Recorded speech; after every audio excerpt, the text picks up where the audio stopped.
शिवसेना उभाठा आणि मनसे युतीचा आज वचननामा जाहीर होणार। दुपारी 1 वाजता शिवसेना भवनात राज आणि उद्धव ठाकरेंची एकत्र पत्रकार परिषद। मुंबई मनपाच्या कारभाराबाबत भाजप सादर करणार आरोपपत्रातून ठाकरेंच्या जाहीरनाम्याला देणार प्रत्युत्तर। दुपारी 3 वाजता अमित साटम घेणार पत्रकार परिषद।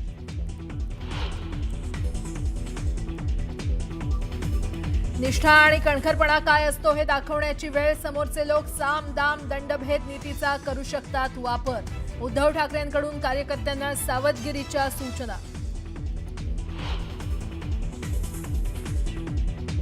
मुंबई पालिका निवडणुकीत बंडखोरी करणाऱ्यांवर शिवसेना उभाठा पक्षाकडून कारवाईचा बडगा। अपक्ष लढणाऱ्यांची सेनेतून हकालपट्टी।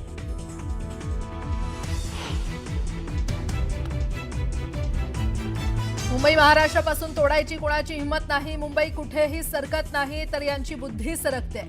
मुख्यमंत्र्यांचा ठाकरे बंधूंवर हल्लाबोल।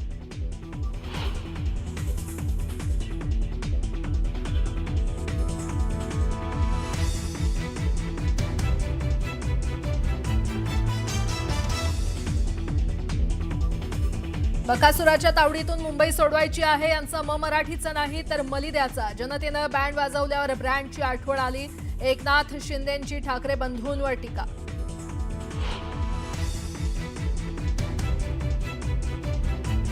पुणे पालिकेच्या निवडणुकीत गुंडांच्या घरात तिकीट देण्यावर अजित पवारांनी झटकले हात। गुन्हेगारांना एखादा गुन्हा केल्यास कुटुंबाचा काय दोष? अजित पवारांचा उलट सवाल।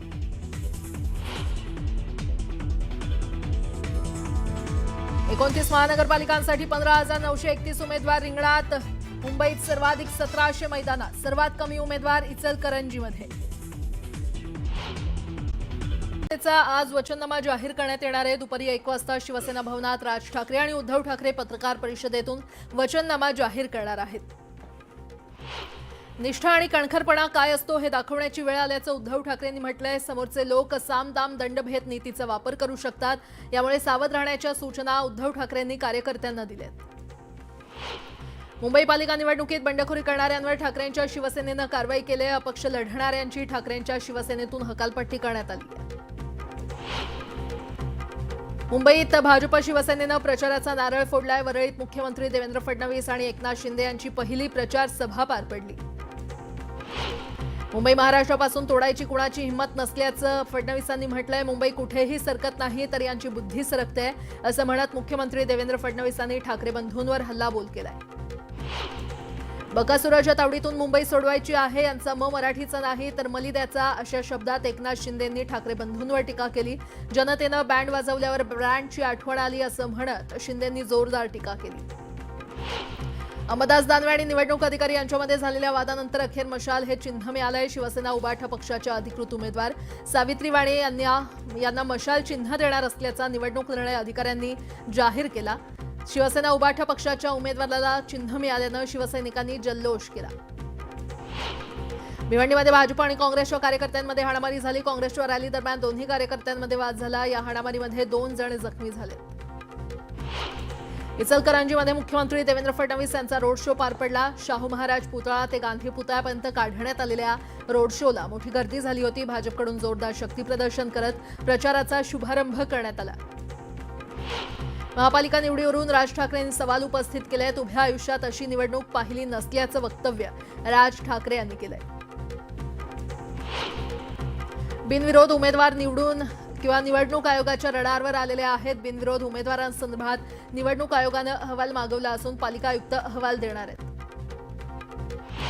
बीडचे खासदार बजरंग सोनवणे यांनी अंदमानमध्ये केंद्रीय गृहमंत्री अमित शहा यांची भेट घेतली। बीडमधील कायदा आणि सुव्यवस्थेबाबत केलेल्या सहकार्याबद्दल त्यांनी अमित शहा यांचे आभार मानले।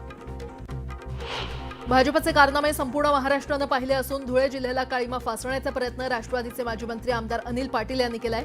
धुळे महापालिकेवर शिवसेना आणि राष्ट्रवादीचा झेंडा फडकलेला दिसेल असा विश्वासही त्यांनी व्यक्त केला।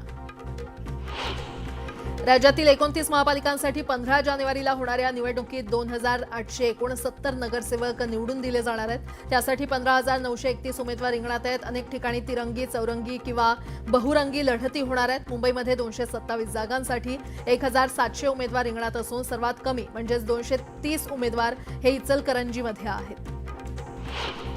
जिल्हा परिषद पंचायत समिती आणि निवडणुका कोणत्याही क्षणी जाहीर होण्याची शक्यता आहे, त्यामुळे कार्यकर्त्यांनी सज्ज राहावं असं आवाहन मावळच्या वडगावमध्ये अजित पवार यांनी केलं.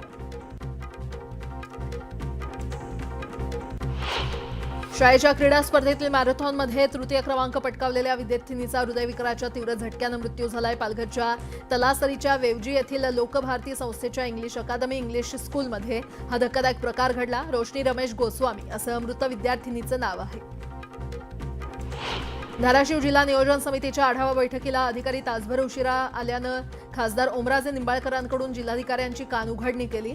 बैठकीला पोहोचल्यानंतर अधिकाऱ्यांच्या खुर्च्या रिकाम्या दिसल्यानं खासदार ओमराजे संतप्त झाल्याचं पाहायला मिळालं. लोकप्रतिनिधी बैठकीला हजर राहू शकतात, मग अधिकाऱ्यांच्या घरचा कार्यक्रम आहे का, असा सवाल त्यांनी उपस्थित केला.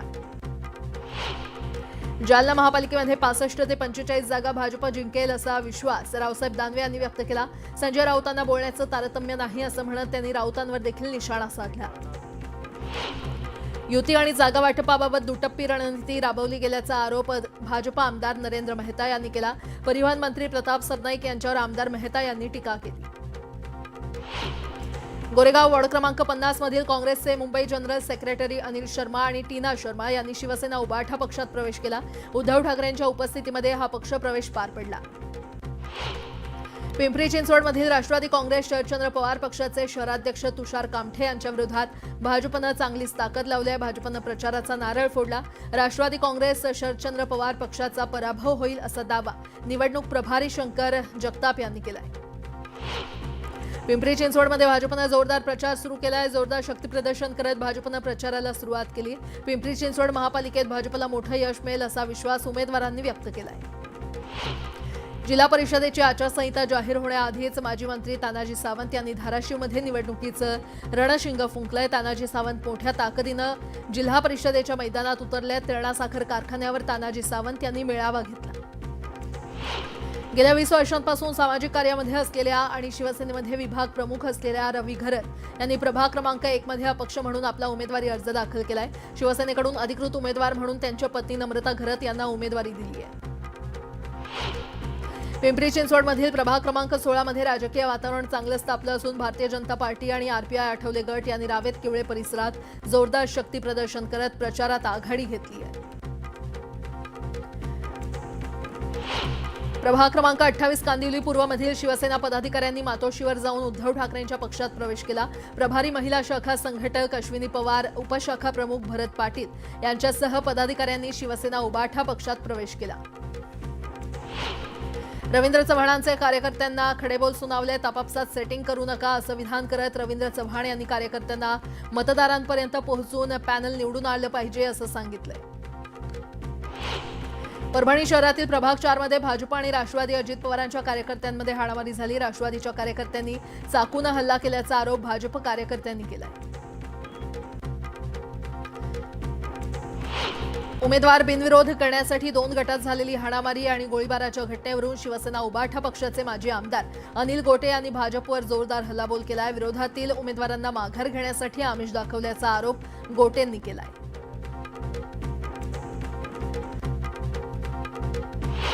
ज्या लोकांनी बंडखोरी करून आपलं पॅनल उभं केलं ते एमआयएमचे कट्टर समर्थक आहेत, होते आणि राहणार असा विश्वास एमआयएमचे नेते इम्तियाज जलील यांनी व्यक्त केला. 16 तारखेला एमआयएमची ताकद दाखवून देऊ असंही ते म्हटले.